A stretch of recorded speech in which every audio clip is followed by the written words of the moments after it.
Hello friends, एक बार फिर से स्वागत है आपका अपने यूट्यूब चैनल पीके क्लासेस में। दोस्तों, आज हम पढ़ेंगे मध्यकाल में स्वतंत्र मालवा का इतिहास। दिल्ली सल्तनत के समय जो मालवा का स्वतंत्र शासनकाल रहा वो 1400 से 1561 ईस्वी तक के समय काल को आज हम पढ़ेंगे। और इस समयावधि में मालवा के महत्वपूर्ण शासकों के बारे में जानेंगे, जिनमें होशंग शाह, महमूद खिलजी के बारे में जानेंगे, बाज बहादुर रानी रूपमती की प्रेम कहानी के बारे में जानेंगे, और मालवा यानी कि मांडू में क्या कुछ खास बना है जहाँ से प्रश्न पूछे जाते हैं, और अंत में मालवा को मुगल साम्राज्य में किसने और कैसे मिलाया, ये सब आज की वीडियो में हम जानने वाले हैं। तो चलिए शुरू करते हैं। यहाँ से कई बार प्रश्न पूछे जाते हैं तो ध्यान से पढ़िएगा। पहले देखते हैं कि मालवा है कहाँ। मालवा प्रांत वर्तमान में मध्य प्रदेश के पश्चिमी भाग में स्थित है, जो इसके भौगोलिक क्षेत्र मालवा के पठार में स्थित है।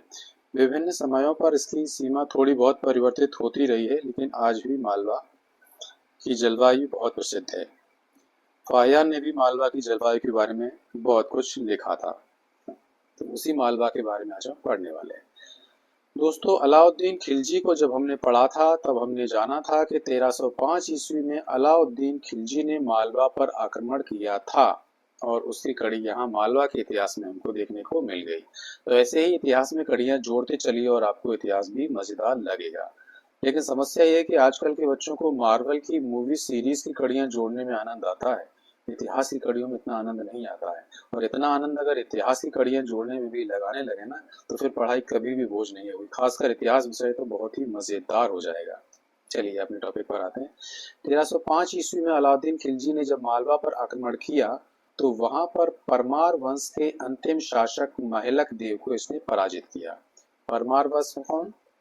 राजा भोज वाला परमार वंश। राजा भोज की मृत्यु 1055 ईस्वी में हो गई थी। उसके बाद भी ये वंश थोड़ा बहुत चलता रहा, और इसी के अंतिम शासक थे महलक देव। इनको हराया अलाउद्दीन खिलजी ने 1305 में, और मालवा पर दिल्ली सल्तनत का अधिकार हो गया था।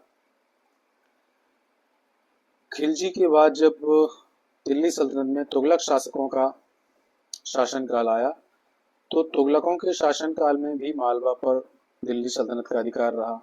परवर्ती तुगलक सुल्तानों ने दिलावर खान को मालवा का सूबेदार बनाया था। यानी तब तक मालवा दिल्ली सल्तनत के अधीन रहा, वहाँ के सुल्तानों के अधीन रहा।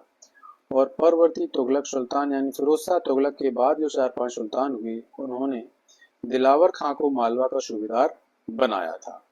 उसके बाद क्या हुआ था, जब तैमूर ने दिल्ली पर आक्रमण किया था 1398 ईस्वी में, उसके बाद दिल्ली की स्थिति हो गई बहुत ही नाजुक, और इतनी नाजुक हो गई थी कि इसकी सल्तनत के बारे में कहा जाता था कि इसकी सल्तनत दिल्ली से पालम तक फैली हुई है। हमने जब तुगलक वंश पढ़ा था तब ये वाक्य पढ़ा था। यानी कि दिल्ली सल्तनत बहुत ही सिकुड़ गई थी, बहुत ही सीमित क्षेत्र तक सीमित रह गई थी। इसी का लाभ उठाकर मालवा के सूबेदार दिलावर खां, इसका एक नाम था हुसैन खां गौरी, तो दोनों नाम याद रखना। इस दिलावर खां गौरी ने मालवा में स्वतंत्र सल्तनत की स्थापना की थी। जी हाँ दोस्तों, मालवा में स्वतंत्र सल्तनत की स्थापना किसने की? दिलावर खां या हुसैन खां गौरी ने। और कब की थी? 1401 में। ये है स्वतंत्र मुस्लिम सल्तनत की स्थापना मालवा में करने वाला शासक, और इसने धार को अपनी राजधानी बनाया। याद रखना, मालवा की प्रारंभिक राजधानी धार थी। इस दिलावर खां गौरी ने धार में 2 मस्जिदों का निर्माण करवाया। नाम याद रख लेना, कभी कभार पूछ लेते हैं। एक है लाट मस्जिद और दूसरी है कमाल मौला मस्जिद। ये दोनों मस्जिद धार में बनी हुई हैं। उसके बाद की अधिकांश इमारतें मांडू में बनाई गई हैं। देखते हैं अगला महत्वपूर्ण शासक कौन होता है।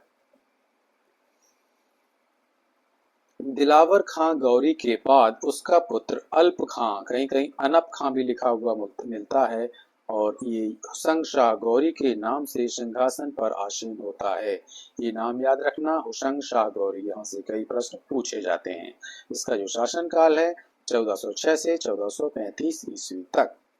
ये दिलावर खां गौरी का पुत्र था और एक लोकप्रिय शासक था। इसने मांडू में क्या क्या किया देखते हैं। मांडू यानी मालवा। इसको मालवा सल्तनत का वास्तविक संस्थापक कहा जाता है। जी हाँ दोस्तों, स्वतंत्र मालवा की स्थापना किसने की? दिलावर खां गौरी ने। लेकिन मालवा सल्तनत का वास्तविक संस्थापक किसे कहा जाता है? होशंग शाह गौरी को। ये सभी चीजें अपने दिमाग में डाल के रखना। प्रश्न कहाँ से कैसे पूछा जाएगा नहीं पता, तो उसके लिए तैयार रहें। इसके साथ क्या हुआ था, इसके शासक बनते ही एक साल बाद ही गुजरात के शासक मुजफ्फर शाह ने मालवा पर आक्रमण किया और इस हुसैन शाह गौरी यानी अल्प खां को बंदी बना लिया था। कुछ समय बाद इसको रिहा कर दिया और जब ये रिहा हुआ तो उसके बाद इसने राजधानी परिवर्तन किया। गुजरात से मुक्त होने के बाद अल्प खां यानी हुसैन शाह गौरी ने मांडू को अपनी राजधानी बनाया। पहले क्या थी? धार। इसने धार के स्थान पर मांडू को राजधानी बनाया और उसका नाम रखा शादियाबाद। शादियाबाद का अर्थ होता है खुशियों का शहर यानी सिटी ऑफ जॉय। कई बार पूछा जाता है कि सिटी ऑफ जॉय किसको कहा जाता है, तो मांडू को। सिटी ऑफ जॉय या खुशियों का शहर किसे कहा जाता है? मांडू को। मांडू कौन थी? मालवा की राजधानी। इस हुसैन शाह गौरी ने हिंदुओं के प्रति सहिष्णुता की नीति अपनाई और राजपूतों को भी मालवा में बसने के लिए प्रोत्साहित किया। तो इस तरह हुसैन शाह एक सहिष्णु राजा था और इसने सभी धर्मावलंबियों को सम्मान दिया।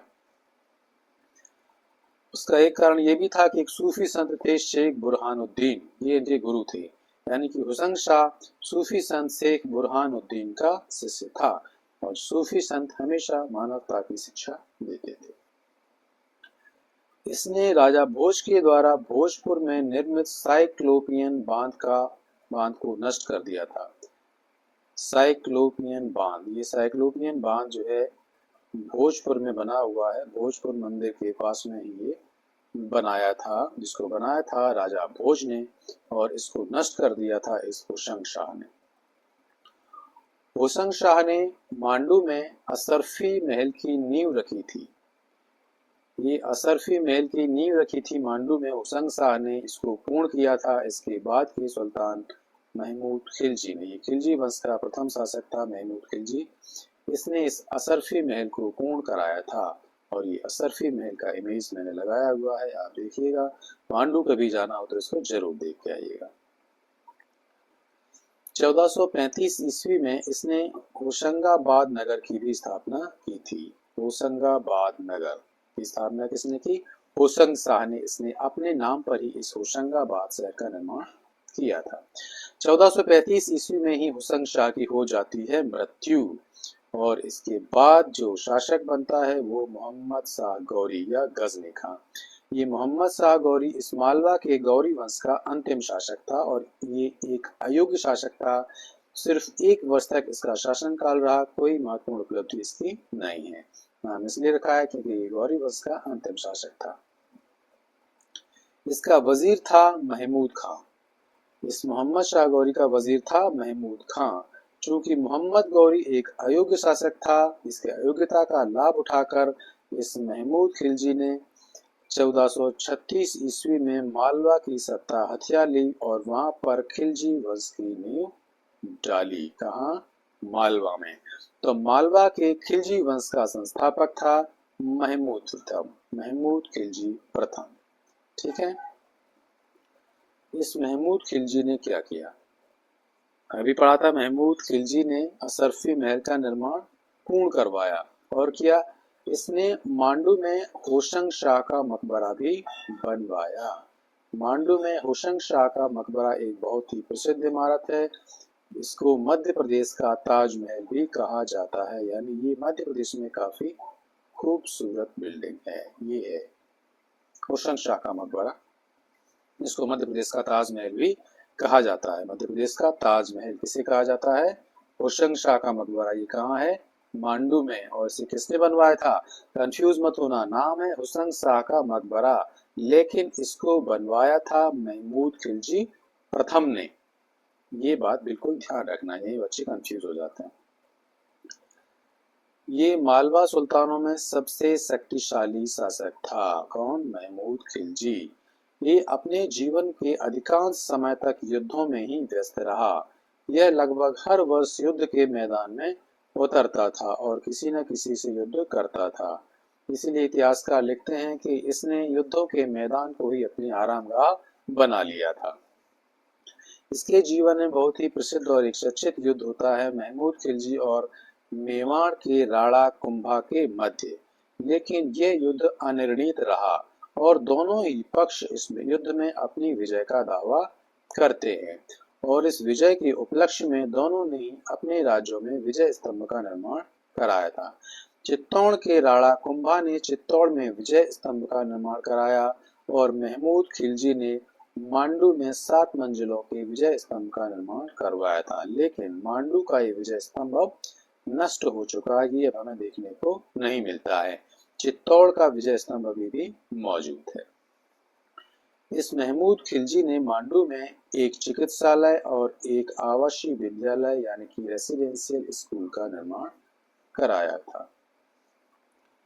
इसके बाद मालवा का जो अगला महत्वपूर्ण शासक होता है वो होता है गयासुद्दीन खिलजी और इसका शासनकाल 1469 से 1500 ईस्वी। सबके शासनकाल को याद करने की जरूरत नहीं है, इनका क्रम जरूर याद रखना और महत्वपूर्ण शासक हैं, इन्होंने कब क्या किया ये याद रखना। ये जो गयासुद्दीन खिलजी था इसके बारे में लिखा है किताबों में कि ये अंतर विरोधी चरित्र का व्यक्ति था, यानी कि बाहर से कुछ और अंदर से कुछ और। ये बाहर से धार्मिक और सच्चरित्र होने का दिखावा करता था, लेकिन व्यक्तिगत जीवन में ये बहुत ही विलासी और कामुक व्यक्ति था। इसके महल में यानी इसके हरम में लगभग 1600 दासियां रहा करती थीं और इसने इथोपिया एक देश है और तुर्की इथोपियाई और तुर्की दासियों की एक अंगरक्षक सेना गठित की थी। अगर ये पूछ लिया जाए कि इथोपियाई और तुर्की दासियों की अंगरक्षक सेना का गठन किसने किया था तो गयासुद्दीन खिलजी। तुगलक नहीं, गयासुद्दीन खिलजी कहाँ का शासक था? मालवा का। इसके निर्माण कार्य देख लीजिए, यहाँ से प्रश्न पूछे जाते हैं। गयासुद्दीन खिलजी ने मालवा में 3 प्रमुख निर्माण कार्य किए, जिसमें जहाज महल, हिंडोला महल और चंपा बावड़ी का निर्माण करा था। इनको याद करने की एक छोटी सी ट्रिक मैंने बनाई है, आपको इनके नाम याद रखने में आसानी होगी। देखिए ट्रिक क्या है।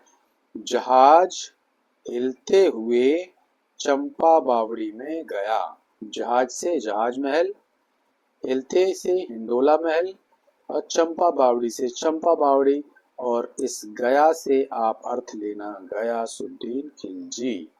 यानी गयासुद्दीन खिलजी ने मांडू में क्या क्या बनवाया?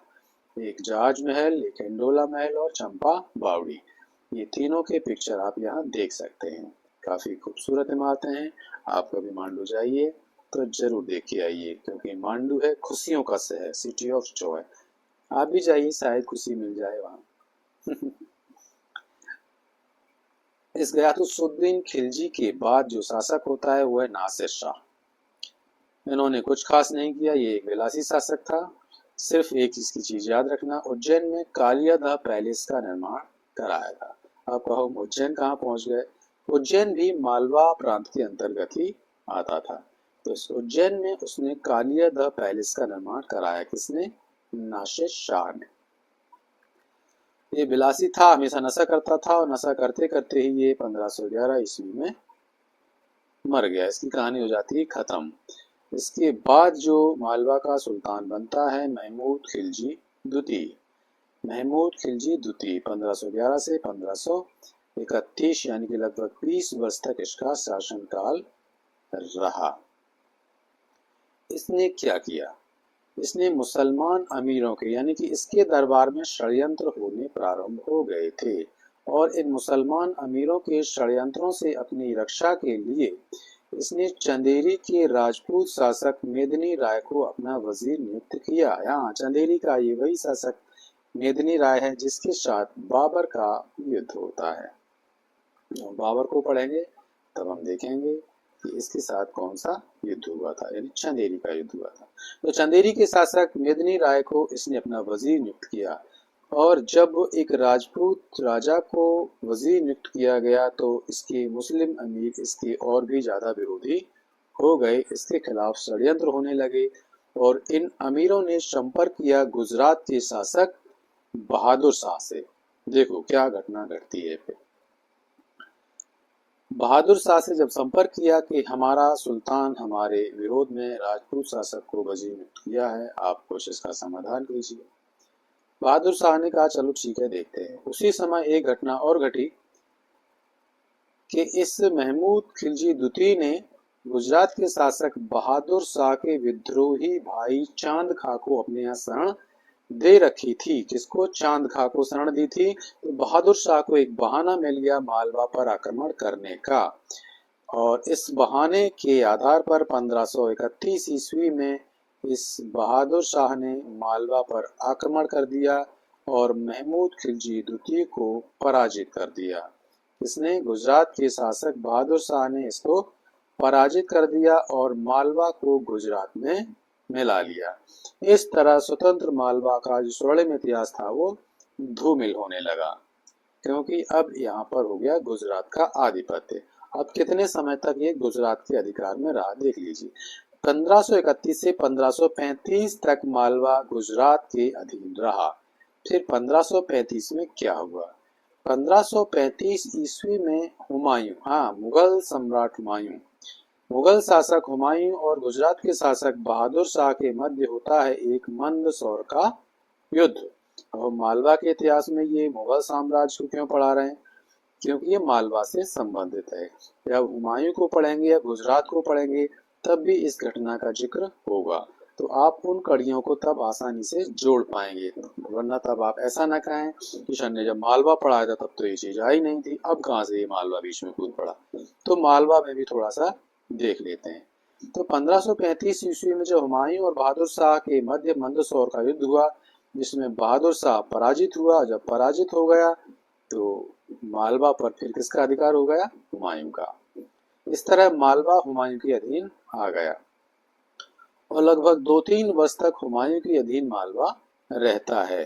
कुछ ही समय बाद कादिर शाह, जिसको मालवा में हुमायूं ने अपना सूबेदार नियुक्त किया था, इस कादिर शाह ने मालवा में स्वतंत्रता की घोषणा कर दी, यानी कि फिर से स्वतंत्र शासक बन गया। छोटी छोटी चीजें हैं, याद रखना ताकि आपकी कड़ियां जुड़ी रहे। अगर मैं बीच में ये चीज छोड़ देता तो आप सोचते बीच का इतिहास तो सर ने बताया ही नहीं। तो ये देख लीजिएगा। फिर कादिर शाह स्वतंत्र शासक बना। फिर क्या हुआ? 1541 ईस्वी, 1540 में शेरशाह दिल्ली का शासक बनता है। कब बनता है? 1540 में। उसके एक साल बाद 1541 ईस्वी में शेरशाह सूरी ने मालवा पर आक्रमण किया। और जब शेरशाह को पढ़ेंगे तब फिर पढ़ेंगे उसका मालवा पर आक्रमण। तो अभी मालवा के साथ में ये चीजें सब पढ़ते चलते हैं। 1541 ईस्वी में शेरशाह सूरी ने जब मालवा पर आक्रमण किया और कादिर शाह को परास्त कर दिया और मालवा पर फिर से अधिकार हो जाता है इसका, शेरशाह सूरी का। और वहां पर वो सुजात खां, इसको सुजायत खां भी लिखा है कई किताबों में, तो नाम याद रखना। इस सुजात खां को अपना सूबेदार नियुक्त करता है कौन? शेरशाह।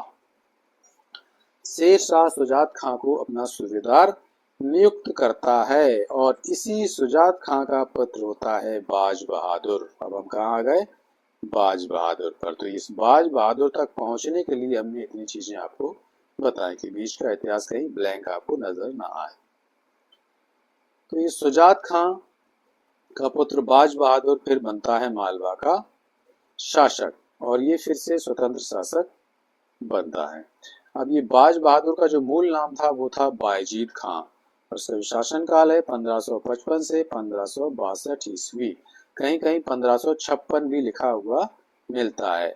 और 1556 में दिल्ली पर किसका शासन होता है? अकबर का। 1556 में अकबर वहां का बादशाह बनता है दिल्ली का और उसी समय बाज बहादुर मालवा का शासक बनता है। तो ऐसे को रिलेट करके पढ़ा करोगे, दोनों घटना एक साथ में। दिल्ली में अकबर राजा बना और मालवा में बाज बहादुर स्वतंत्र शासक बनता है उसी समय। बाज बहादुर के बारे में जानते हैं कि इसका व्यक्तित्व कैसा था। यह एक संगीतकार, संगीत प्रेमी स्वभाव का और युद्ध कौशल से अनभिज्ञ, ये इसके लिए एक बहुत ही नेगेटिव बात रही। ये उसको आगे इसके भविष्य को गर्त में लेके जाती, क्योंकि युद्ध कौशल भी अनभिज्ञ था, यानी ज्यादा इंटरेस्ट नहीं रखता था। इसका इंटरेस्ट किन चीजों में था? संगीत में, प्रेम में। और ये अपनी रानी रूपमती, जो कि बहुत ही सुंदर महिला थी, उसको बहुत ज्यादा प्रेम करता था। और इस युद्ध कौशल की अनभिज्ञता के कारण ही ये युद्धों में कभी भी जीत हासिल नहीं कर सका।